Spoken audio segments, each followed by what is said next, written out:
મિત્રો અત્યારે ઠંડીની સિઝન ચાલી રહી છે તો આપણે જોઈ શકીએ છીએ કે ઘણા લોકો રીંગણાનો ઓળો બાજરીના રોટલા સાથે જમી રહ્યા છે. તો આવો આજે મારા કિચને પધારો, તમને હું શીખવાડું રીંગણાનો ઓળો બનાવતા.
હવે આ શું કરો છો તમે? મિત્રો આપણો મસ્ત રીંગણાનો ઓળો જે આપણે બનાવી રહ્યા છે એનું રીંગણું મસ્ત શેકાઈ ગયું છે. હવે આપણે એને મસ્ત છોલીશું, એટલે કે જે આપણે સ્ટીમ કર્યું છે એની ઉપરની છાલ જે શેકાઈ ગઈ છે એ છાલને આપણે આવી રીતના પીલ કરીશું, એટલે કે કાઢીશું. એના પછી જે અંદરનું અર્ગ વધશે એનો આપણે મસ્ત મીઠો ટેસ્ટી ઓળો બનાવીશું. બનાવતા બનાવતા આશા કરું છું કે તમને બધાને આ જોવું ગમશે.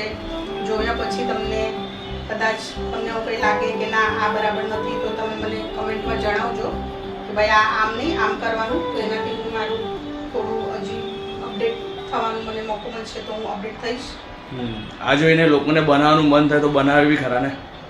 હા, એટલે જ આવી રીતના મને જે મારી દાદીએ, મારી મમ્મીએ કે મારી નાનીએ મને જે પદ્ધતિ શીખવાડી છે એ પદ્ધતિથી અત્યારે હું બનાવી રહી છું. જો તમને કોઈ બીજી પદ્ધતિ આવડતી હોય તો મને જરૂરથી જણાવજો, તો આપણે બીજી વાર ટ્રાય કરીશું કે તમારી પસંદની પદ્ધતિ જે હોય એનાથી આપણે બનાવીએ. પણ બનાવતા બનાવતા આશા તો કરું છું કે તમને બધાને જરૂર આ પસંદ આવશે, કારણ કે કહેવાય છે ને કે નાની દાદીથી ને મમ્મીથી મીઠો ટેસ્ટ તો કોઈનો હોય જ નહીં.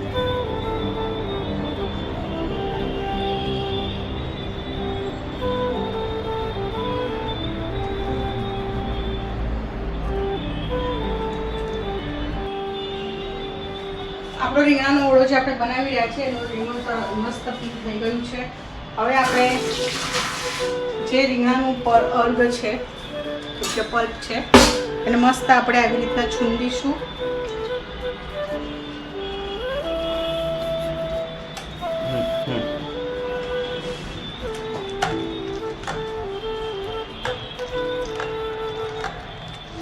જ્યારે આપણે રીંગણું શેકીએ છીએ તો ત્યારે રીંગણાની જાત એવી છે કે પોતાનું પણ થોડું પાણી છોડે છે, તો એ પાણીને આપણે કાઢી નથી કાઢવાનું.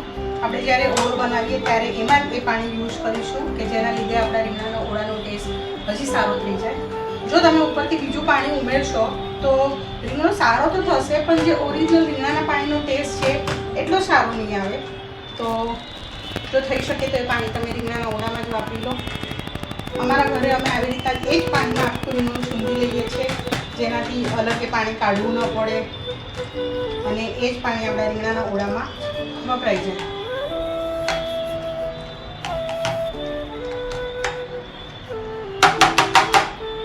આજે આપણે 2 રીંગણા શેક્યા છે એ મિનિમમ આપણે 2 થી 3 માણસ જમી શકે છે પેટ ભરીને. બસ હવે રીંગણાના ઓળાને વઘારવા માટે આપણે તેલ લઈશું માત્રામાં.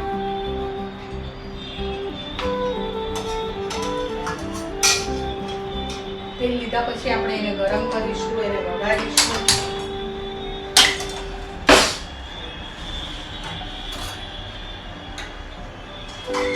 આમાં તમે સામગ્રી શું શું નાખવાનું છે કહેતા જાઓ. હા મિત્રો, તમે આને ઘીમાં વઘારી શકો છો, બટરમાં વઘારી શકો છો, માખણમાં પણ વઘારી શકો છો. અમે લોકો સિંગતેલ ખાઈએ છીએ જેના લીધે આ આપણે સિંગતેલમાં વઘારીશું.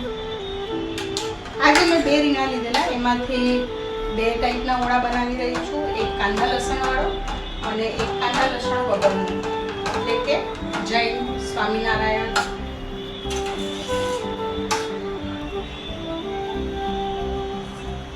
આપણે જે ઓળો બનાવીશું એમાં આપણા જે ગુજરાતીના મસાલા આપણે વાપરીએ છીએ એ જ આપણે વાપરીશું, જેમ કે હળદર, મરચું, મીઠું.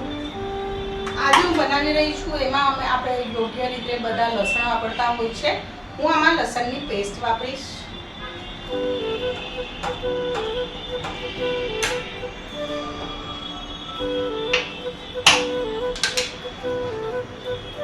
આ છે લસણની પેસ્ટ જે ઘરમાં જ બનાવેલી છે. લસણ અને કાશ્મીરી મરચાં સાથે મેં આખું મીઠું નાખીને એને દળેલું છે. તમારી પાસે આખું મીઠું ન હોય તો તમે સીલો મીઠું પણ વાપરી શકો છો.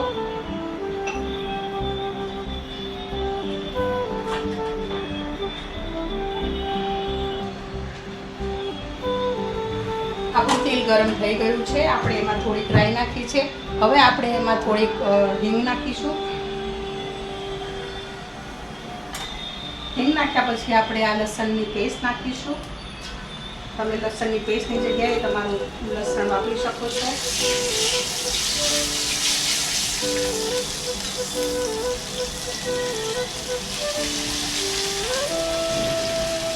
લસણની પેસ્ટ જ્યારે તેલમાં વપરાય છે ત્યારે બહુ સરસ સુગંધ આવે છે. એ સુગંધ પરથી જ આપણને ખ્યાલ આવે છે કે આપણો રીંગણાનો ઓળો બહુ સ્વાદિષ્ટ બનશે. આપણે આમાં લીલા કાંદા ઉમેરીશું.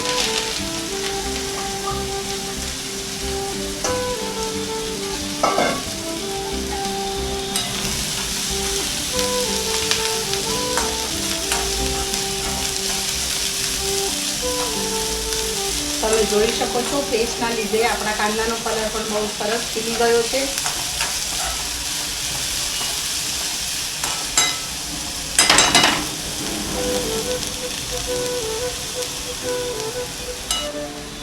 હવે આપણે એમાં થોડું મીઠું ઉમેરીશું. અત્યારે આપણે વધુ મીઠું ઉમેરવાનું નથી, બસ આપણે કાંદા કરાઈ જાય એ પ્રમાણે જસ્ટ 2 ચપટી જેટલું મીઠું ઉમેરીશું. કાંદામાંથી બહુ સરસ સુગંધ આવી રહી છે. હવે આપણે એમાં ચોપ કરેલા ટામેટા ઉમેરીશું.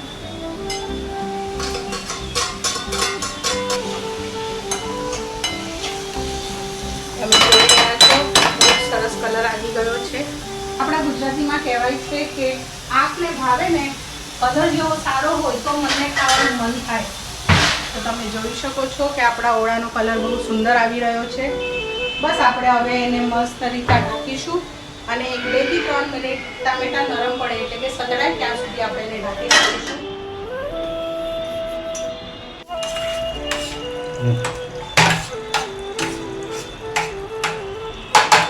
મિત્રો હવે આપણે ચેક કરીશું કે આપણે જે ટામેટા અને કાંદા સાતળમાં મૂકેલા એ થઈ ગયા છે કે નહીં. તો તમે જોઈ શકો છો બહુ સરસ રીતે થઈ ગયા છે. હવે આમાં 2 રીતના તમે કરી શકો છો કે તમે આમાં જ બધો મસાલો કરી અને તે છૂટું પડે ત્યાં સુધી રાખીને પછી રીંગણાનો અર્ક તમે એમાં એડ કરી શકો છો, અથવા તો રીંગણાનો અર્ક અંદર એડ કર્યા પછી તમે બધો મસાલો ઉપરથી કરી શકો છો. પણ આપણે પહેલાં બધો મસાલો કરીશું અને પછી રીંગણું ઉમેરીશું અંદર. તો મસાલામાં આપણે કરી રહ્યા છે હળદર,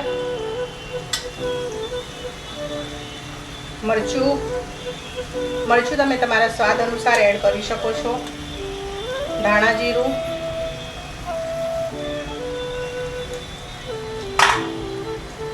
હવે આપણે એને સારી રીતના મિક્સ કરીશું.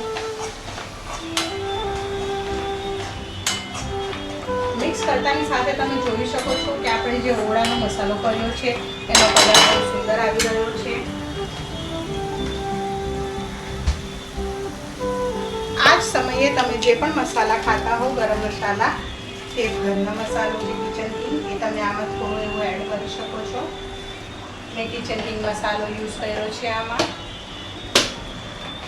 મસાલા કરતાની સાથે તમે જોઈ શકો છો કે આમાં કોઈ તમને એક્સ્ટ્રા તેલ નથી દેખાઈ રહ્યું. એનો અર્થ કે આપણે જે મસાલા કર્યા છે એને આપણું તેલ એબ્ઝોર્વ કર્યું છે. 2 2-1 મિનિટમાં આ તેલ અંદર થી પાછું છૂટશે. એનો મતલબ એમ કે આપણા મસાલા જે આપણે અંદર કર્યા છે એ સારી રીતના પાકી ગયા છે. મીઠું પછી નાખશો? હાજી, આપણે જ્યારે પહેલાં શાક કર્યું હતું ત્યારે આપણે એમાં મીઠું થોડું એડ કરેલું છે. હવે જ્યારે આપણે રીંગણું અંદર ઉમેરીશું ત્યારે સ્વાદ અનુસાર આપણે મીઠું અંદર કરીશું. તમે જોઈ શકો છો હવે આમાં થોડું થોડું તેલ છૂટી રહ્યું છે.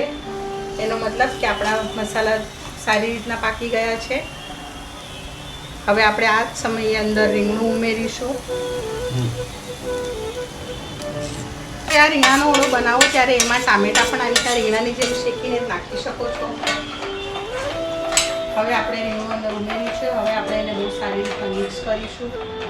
મિક્સ કરતાની સાથે આપણે એમાં સ્વાદ અનુસાર મીઠું ઉમેરીશું.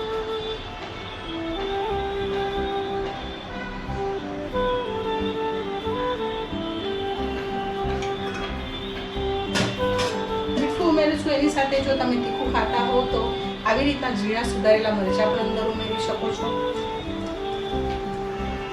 તમે જ્યારે આવી રીતના ઉપરથી મરચું સુધારેલું ઉમેરશો તો એનો સ્વાદ તમને બહુ સારો આવશે, પણ એ તમારા હેલ્થને બહુ આમ પ્રોબ્લેમ નહીં કરે કે જેમ કે એસિડિટી થવી વગેરે. હવે આ ચડવામાં 2 થી 3 મિનિટનો 4 મિનિટનો સમય લાગશે. તો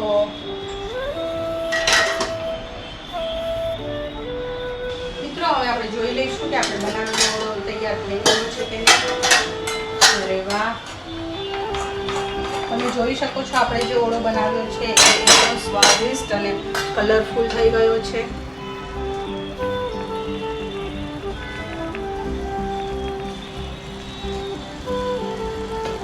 હવે આપણે એમાં થોડા ધાણા ઉમેરીશું, એટલે કે કોથમીર. હવે આપણે એને મિક્સ કરીશું. હવે આ બનેલા ઓળાને આપણે આવી રીતના પ્લેટમાં સર્વ કરીશું.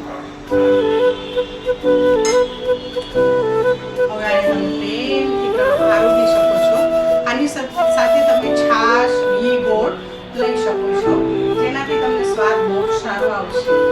આશા રાખું છું તમને આ રીંગણાનો ઓળો ભાવશે. આને તમે બાજરીના રોટલા સાથે ખાઈ શકો છો, જુવારના રોટલા સાથે ખાઈ શકો છો, ચોખાના રોટલા સાથે ખાઈ શકો છો, અને કંઈ ન મળે તો તમે બ્રેડ અને પાવ સાથે પણ ખાઈ શકો છો. જય શ્રી કૃષ્ણ.